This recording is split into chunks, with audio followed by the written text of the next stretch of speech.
e amém. Amém. Os adolescentes podem acompanhar o Rei Mark. Você está visitando, é adolescente, pode ir lá, acompanha essa turminha aí.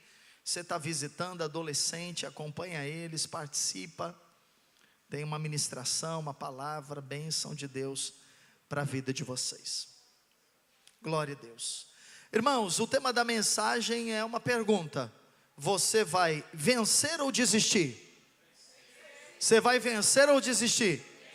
Glória a Deus. Pergunta para quem está ao seu lado: você, irmão, vai vencer ou desistir? O que ele respondeu? Vencer? Aleluia. Somos mais do que vencedores em Cristo Jesus. Em João 10:10, eu tenho falado sobre esse texto nos últimos 2 domingos. João 10, versículo 10, eu vou ler numa versão um pouco diferente da que a maioria de vocês tem aí em suas Bíblias, mas é a mesma coisa, apenas muda um pouco a versão. Diz assim: o ladrão vem somente para roubar, matar e destruir. Jesus dizendo: eu vim para que vocês tenham e desfrutem da vida, e a tenham em abundância. E essa palavra abundância é em plenitude, até que transborde. Então a vida que Deus tem para você é uma vida abundante. A vida que Deus tem para você é uma vida transbordante. Quando eu falo de uma vida abundante, não é só uma vida abundante financeiramente. Deus quer que você tenha uma vida abundante nas suas emoções. Deus quer que você tenha uma vida abundante no seu casamento. Quer dizer, olha, eu sou feliz com a mulher que eu sou casado, eu sou feliz com o meu marido, eu sou feliz com a minha família, sou feliz com os meus filhos. Isso é propósito de Deus para você. Deus quer que você tenha uma vida abundante na sua saúde, sem constantemente ficar doente, sem constantemente ficar enfermo. Por quê? Porque o Senhor na cruz levou sobre si as nossas dores e as nossas enfermidades. Então Deus quer que você viva uma vida plena, uma vida transbordante. Agora, por que será que muitas vezes nós sabemos que Jesus veio para nos dar vida e vida em abundância? Nós sabemos isso, lemos isso, dizemos amém quando o pastor diz isso, mas nós não conseguimos desfrutar dessa vida. Falta dinheiro, casamento está ruim, os filhos estão rebeldes, trabalho está complicado, as coisas não estão dando certo, eu não consigo dormir, estou vivendo crise de ansiedade. Quer dizer, não é uma vida abundante. Por que será que nós não conseguimos desfrutar disso? Escute, preste atenção. Porque, queridos, a vida abundante, ela começa em um lugar em você. E escute, esse lugar é a sua mente. Amém? Começa na sua mente. Se você já fez os nossos cursos, você já sabe disso. Se não fez, eu vou explicar. O homem, mulher, nós somos criados em 3 partes. Nós somos um espírito, temos uma alma e habitamos em um corpo. Então o que você está vendo, o que eu estou vendo é o corpo. Nós temos um espírito, o espírito é eterno. Nós vamos viver eternamente com Deus, amém? Mas nós também temos uma mente. Uma mente. A mente é o lugar do seu pensamento. A mente é o lugar das suas emoções. A mente é o lugar do seu raciocínio. A mente é o lugar que o diabo também ataca você.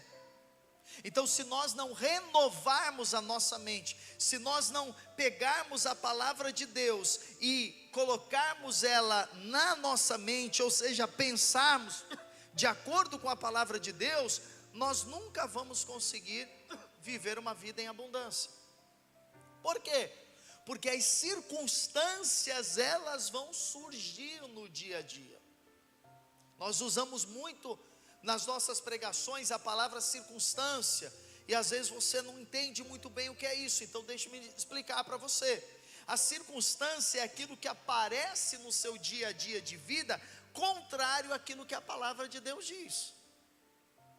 Então, por exemplo, a palavra de Deus diz que Jesus veio para dar vida e vida em abundância. Aparece uma circunstância que vai contra isto. Por exemplo, aparece lá uma conta que você não esperava e agora você não tem dinheiro para pagar. Aparece, você vai fazer lá um check-up e aparece uma doença que você não imaginava que tinha aquilo. É a circunstância, é a tribulação, é o problema que está surgindo para você. E neste momento, se nós acreditarmos mais na circunstância do que acreditarmos na palavra de Deus, nós vamos retroceder, nós não vamos vencer, nós vamos desistir. Então você precisa tomar muito cuidado com as circunstâncias que aparecem, porque elas aparecem, enfermidades, problemas familiares, problemas conjugais, falta de dinheiro, perseguição, lutas, adversidades, circunstâncias que vão surgindo. Nesse momento, você precisa ter uma mente cheia da palavra de Deus. Quem está entendendo isso? A mente, ela precisa ser renovada. Então, como é que eu penso diante dos obstáculos? Como é que eu penso diante das circunstâncias? Eu creio na palavra de Deus enquanto as circunstâncias são favoráveis, ou quando as circunstâncias são contrárias, eu continuo crendo na palavra de Deus. Assim deve ser. Eu preciso estar convicto. Deus disse, Deus vai fazer. Deus falou, Ele vai cumprir.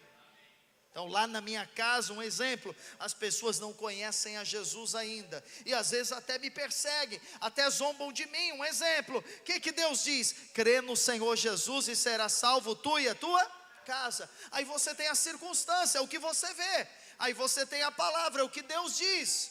Como é que a sua mente tem que ficar? A sua mente não pode ficar baseada nas circunstâncias, a sua mente precisa ficar firme na palavra de Deus. Então Deus diz, olha, eu sou aquele que te sara, eu sou aquele que te cura, eu sou aquele que levou as suas dores e enfermidades. Aí você tem lá um laudo, você tem um diagnóstico médico. Você vai deixar sua mente naquelas circunstâncias ou sua mente na palavra de Deus? Precisamos nos manter firmes na palavra, pensar da forma correta. E isso, escute, é um aprendizado. Porque durante anos das nossas vidas, nós pensamos conforme as circunstâncias. Durante anos das nossas vidas, nós pensamos olhando para aquilo que aparece, dando credibilidade ao que ouvimos, dando credibilidade àquilo que vemos. Durante anos a nossa vida foi levada pelas circunstâncias, mas agora você converteu. A sua vida é uma vida baseada em fé, baseada no que Deus diz, baseada na palavra de Deus. Amém? Então eu quero mostrar para você alguns textos bíblicos hoje, que vão mostrar a história do povo de Israel. Lá da saída do Egito, Deus fez para eles uma promessa, e a promessa é que eles entrariam em uma terra muito abençoada.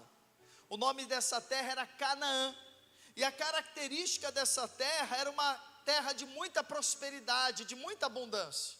Eles não haviam ainda entrado em Canaã, eles eram escravos no Egito. Aí Deus os libertou do Egito, e agora eles precisariam atravessar o deserto e chegar em Canaã. Terra da abundância, terra da fartura, terra da prosperidade. Mas a mentalidade deles ainda era uma mentalidade do povo lá do Egito. E vamos ver o que aconteceu. Números capítulo 13. Moisés, o líder do povo, ele enviou 12 espias, 12 espiões para ir lá checar a terra. Então Moisés estava lá no deserto, num lugar chamado Cádiz Barneia, e aí Moisés falou, olha, vamos separar 12 pessoas para irem lá olhar Canaã, vamos ver como é que é essa cidade, vamos ver como é que nós vamos plantar, como é que nós vamos viver lá, porque Deus nos prometeu essa terra, a terra da abundância, a terra que mana, o nome era terra que mana leite e mel, terra abundante, terra próspera, terra maravilhosa. Aí Moisés separou 12 príncipes do povo, mais de milhões de pessoas. Moisés separou 12 homens e os enviou. Eles ficaram 40 dias conhecendo Canaã, conhecer vamos trabalhar com o quê? O que que nós podemos plantar? Tem lá inimigos, como é que a gente vence os inimigos? Quem são os inimigos? Como é que é a cultura desse povo? O que que eles fazem lá? Eles ficaram 40 dias, veja aqui no versículo número 17, isso, 13 e 17. Enviou-os, pois, Moisés à terra de Canaã, e disse-lhes: subi ao Neguebe, e penetrai nas montanhas, vede a terra que tal é, e o povo que nela habita, se é forte ou fraco, se poucos ou muitos, e qual é a terra em que habitam, se boa ou má, e que tais são as cidades em que habitam, se em arraiais, se em fortalezas. Também qual é a terra, se fértil ou estéril, se nela há matas ou não. Tende ânimo e trazei do fruto da terra. Eram aqueles dias, os dias das primícias das uvas. Então eles foram lá. Depois de 40 dias eles voltaram, e eles voltaram trazendo um cacho de uvas. Só para você ter uma ideia, eu nunca vi isso, mas a Bíblia diz, e eu acredito que é verdade. O cacho de uva era tão grande, que eles tiveram que atravessar uma vara no meio do cacho de uvas, e 2 homens tiveram que carregar o cacho de uvas, né? Você vai lá na feira, no mercado, a gente compra aquelas caixinhos assim de uva, não é isso não, era um cacho enorme de uvas, 2 homens carregando nos ombros o cacho de uvas. A terra era uma coisa absurda, era muita riqueza, era muita prosperidade. Então o que Deus falou é verdade, sim ou não? É verdade. Aí eles voltaram, versículo 27, vieram trazer o relatório: fomos à terra que aqui nos enviaste, e verdadeiramente mana leite e mel, este é o fruto dela. Então eles mostraram lá o fruto da terra, as uvas, coisa maravilhosa. O povo falou: o que é isso? O que é? A gente nunca viu uma fruta desse tamanho, uva desse tamanho, é maravilhoso. Agora vieram as circunstâncias. 28, o povo, porém, que habita nessa terra é poderoso. As circunstâncias. E as cidades muito grandes e fortificadas. Também vimos ali os filhos de Anak. Anak eram os gigantes. Os amalequitas habitam na terra do Neguebe. Os heteus, os jebuseus e os amorreus habitam na montanha. Os cananeus habitam ao pé do mar e pela ribeira do Jordão. Então o que eles estavam dizendo? Moisés, a terra que Deus nos deu está cheia de inimigos, e nós vamos ter que lutar contra eles. Sim, vão ter que lutar, mas eu já dei vitória para vocês, porque eu prometi colocar vocês numa terra que mana leite e mel.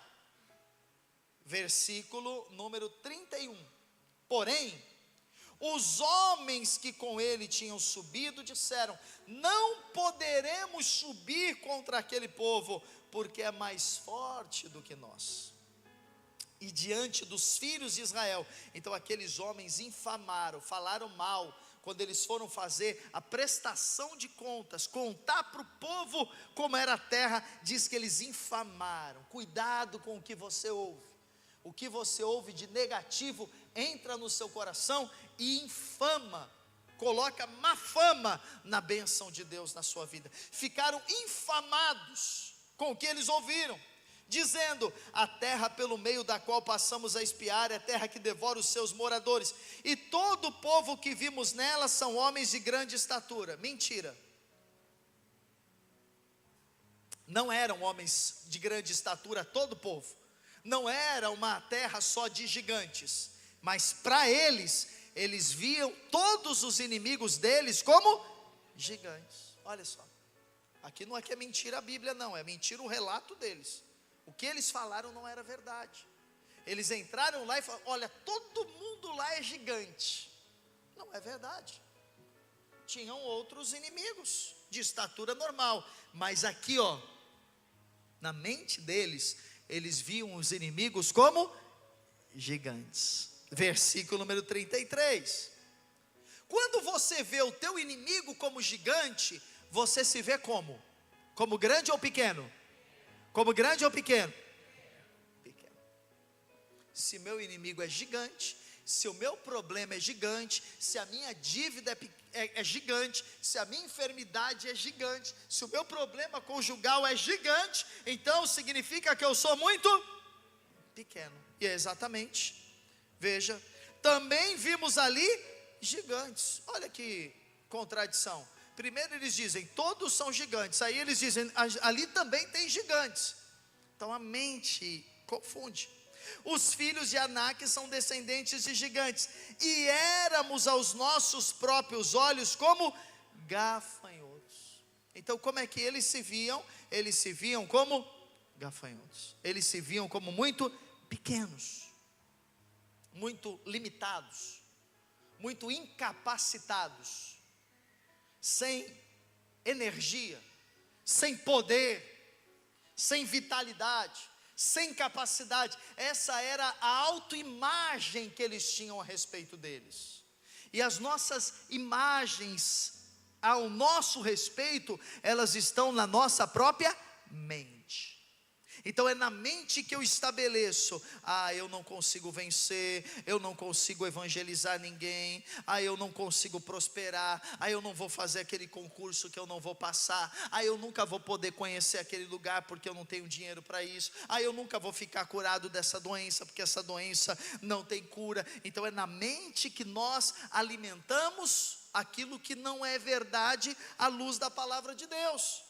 Aí eles dizem, éramos aos nossos próprios olhos como gafanhotos, e assim também os éramos aos seus olhos. Então eles disseram, a gente se vê como gafanhoto.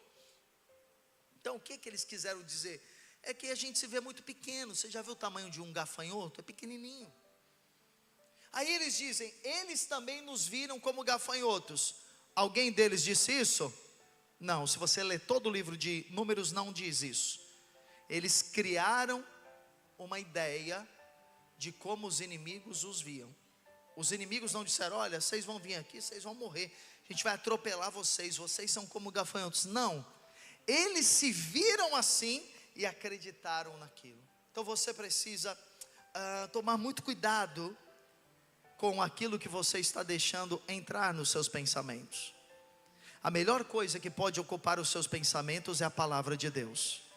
É o que Deus diz a seu respeito, o que Deus fala ao seu respeito. Então o que Deus disse para eles, escute, Deus disse para eles, vocês vão entrar na terra e vão possuir a terra.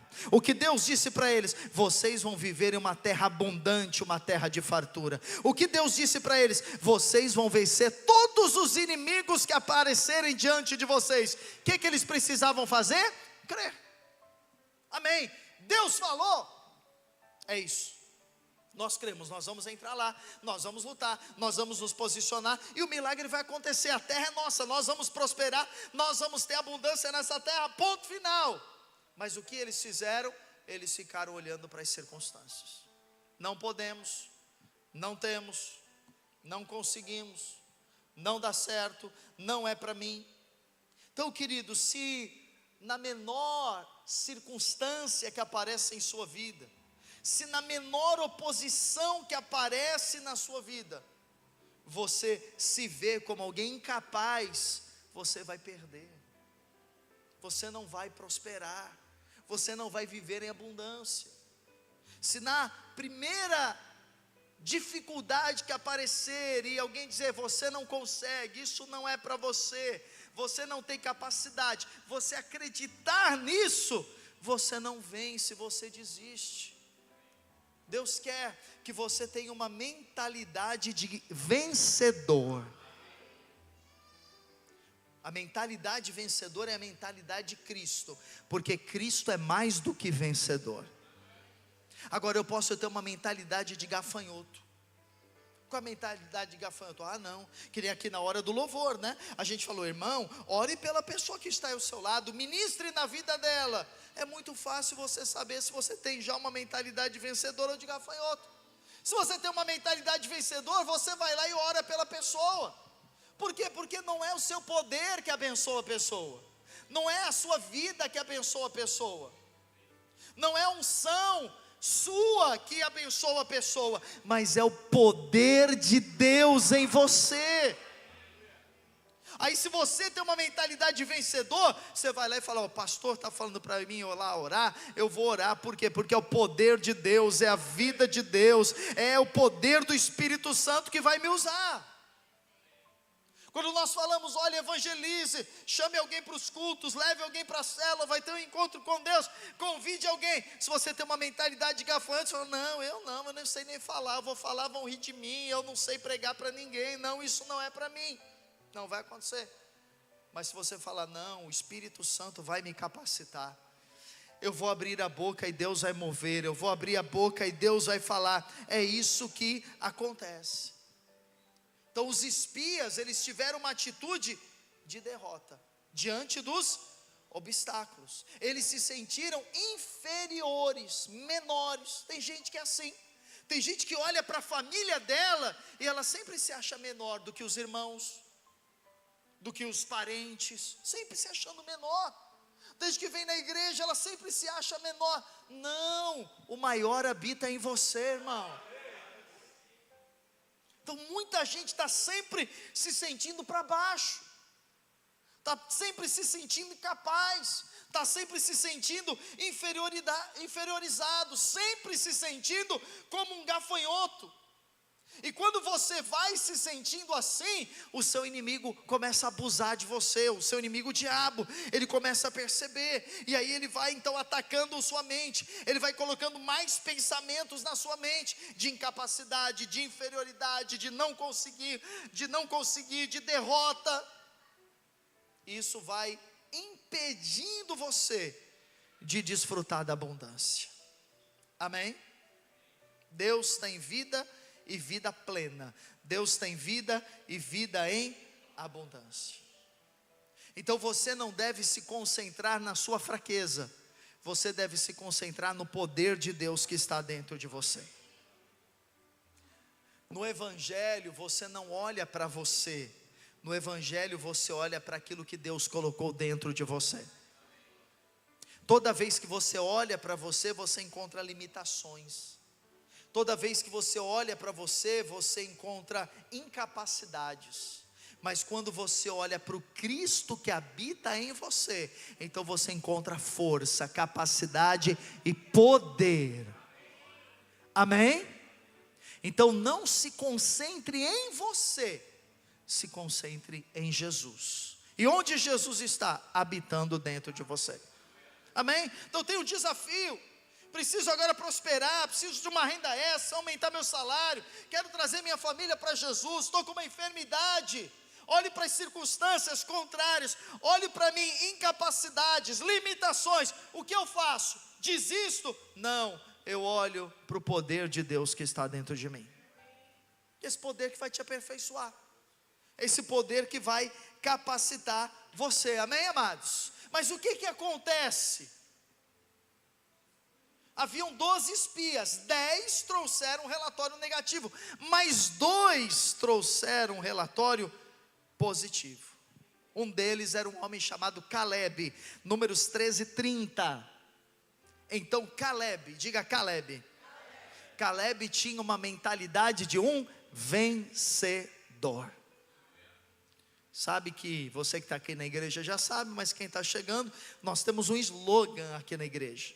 E nós sempre, nos cursos da igreja, na apresentação dos novos membros, quando nós temos o momento de consolidar as pessoas que estão chegando na igreja, a gente sempre apresenta esse slogan. O que o nosso slogan diz? O nosso encargo é edificar uma igreja de vencedores.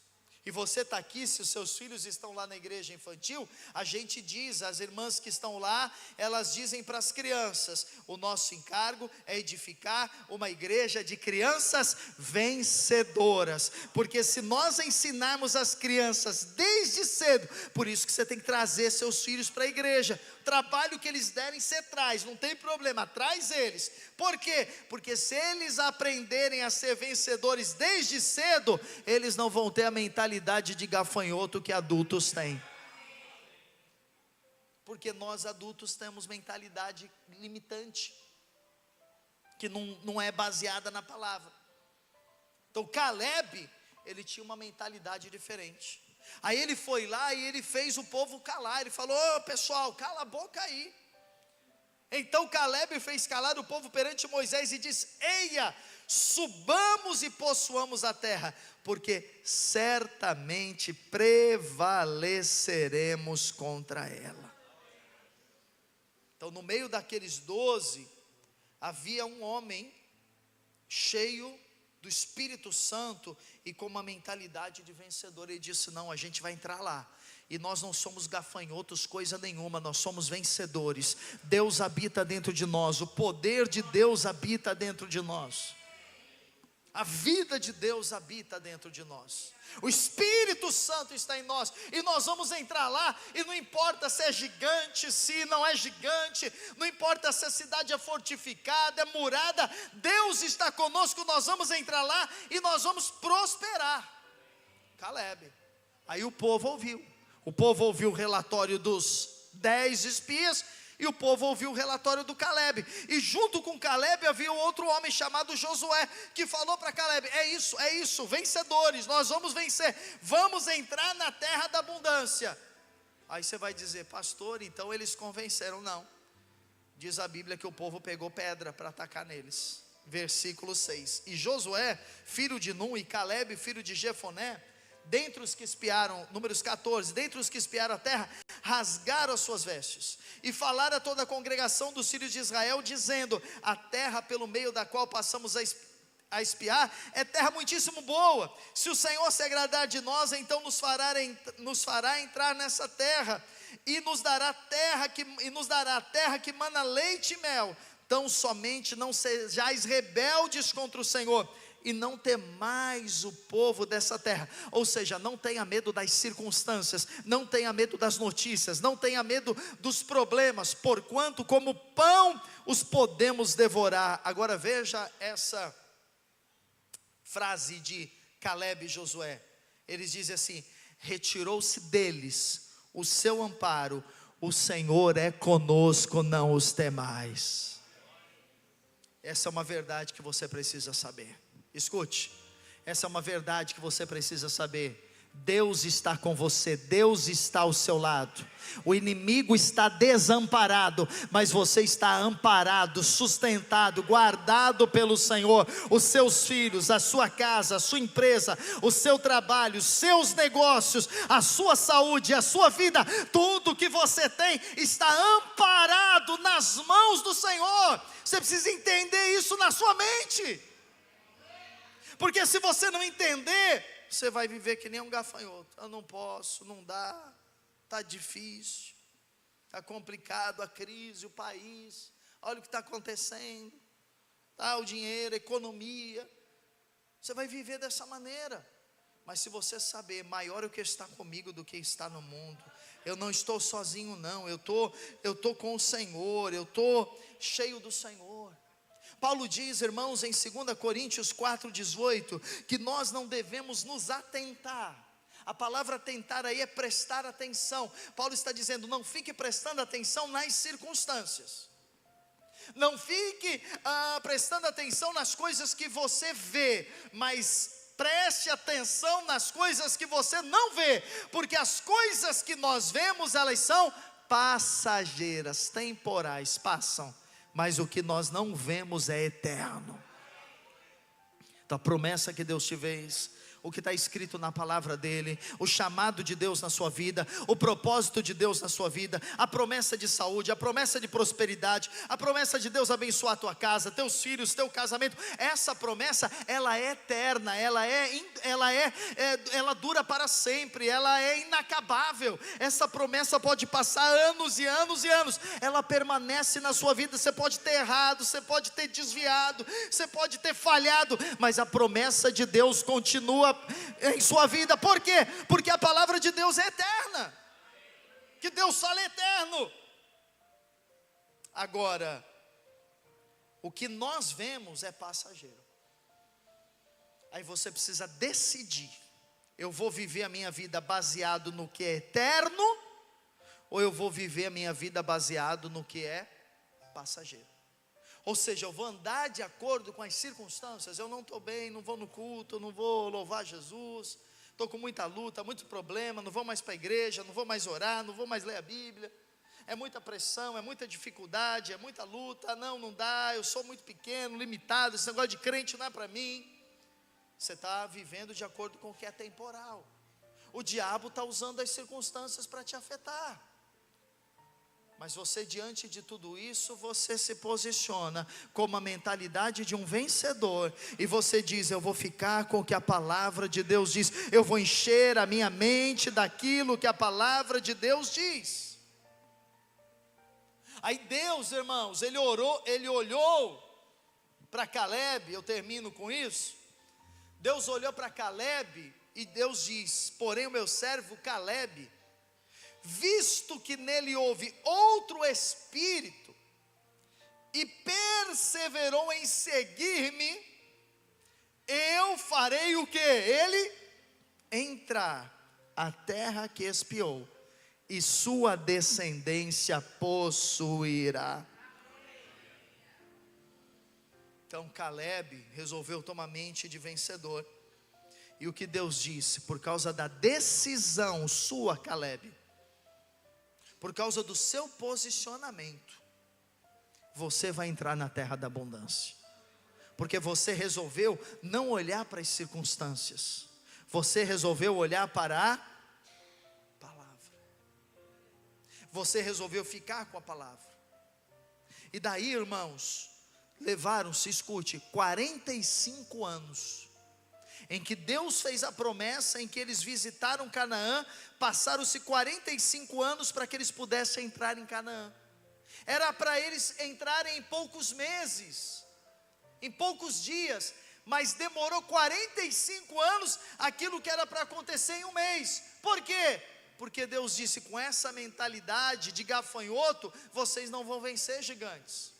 Com a mentalidade de gafanhoto, vocês não vão vencer os adversários. Mas se vocês tiverem, assumirem uma mentalidade de vencedores, sabendo que o Senhor é o amparo, é a força de vocês, é a vida de vocês, então vocês vão vencer. As suas lutas, elas são vencidas no poder de Deus, com a força de Deus. Mas você precisa renovar a sua mente. E como eu renovo a minha mente? Sabendo o que Deus pensa sobre você, não aceitando o que o diabo diz. Fraco, não pode, você é um doente, você é um deprimido, você é um fracasso. Olha lá, você é um marido fracassado, uma esposa fracassada, você é um pai ruim. Não aceite isso. Renove a sua mente. Quando a sua mente for renovada, as suas atitudes, as suas ações, os seus comportamentos, eles vão mudar. Amém? E sabendo que tudo isso acontece, não é pelo seu mérito, tudo isso acontece baseado no poder de Deus. Conta-se uma história, que um urso, filhotinho, ele foi abandonado pelos pais, os pais ursos. Os pais ursos na verdade não abandonaram, os pais ursos morreram. E ele então foi adotado na floresta por um urso muito forte e muito grande. Esse urso o ensinava, esse urso o guardava, esse urso o alimentava. Um dia, esse urso filhotinho, ele se viu diante de um leão da montanha, um dos animais mais ferozes que existem na floresta. E aquele leão veio para atacá-lo, para matá-lo. E ele, filhotinho, ele levantou e ele começou a rosnar para aquele, não sei se o nome é rosnar, que o urso faz, mas eu vou usar essa expressão. Ele começou a rosnar para o leão. E o leão começou a tremer, e o leão saiu desesperado, fugindo. Ele, cheio de si, ele pensou: eu sou um urso muito forte, muito valente, eu coloco até os leões para correr. Só que por trás dele estava o seu pai, o urso maior, e só de o urso aparecer, aquele leão saiu correndo. É isso que Deus faz com você. Você e eu, nós somos pequenos, não temos força, não temos capacidade em nós mesmos, mas quando o diabo nos vê, ele vê alguém atrás de nós. O Senhor é o nosso amparo, o Senhor é a nossa força, Jesus está conosco, o Espírito Espírito de Deus habita em nós, e um brado do leão da tribo de Judá põe o diabo, põe o inimigo para correr. Irmãos, eu profetizo sobre a sua vida, este é um tempo em que os inimigos que se levantaram contra você, eles vão correr. As ameaças que foram feitas contra a sua família, seu casamento, sua saúde, todas essas ameaças vão correr, vão desaparecer. O Senhor está com você, você está amparado, você está abençoado. Diga glória a Deus, diga aleluia. Fique de pé no seu lugar, vamos orar. Aleluia. Eu quero orar por você aqui na frente, por você que precisa viver essa vida transbordante de Deus. Você que está precisando de um milagre, você que está precisando de uma intervenção de Deus, algo acontecer nesses dias na sua vida, saia do seu lugar, venha até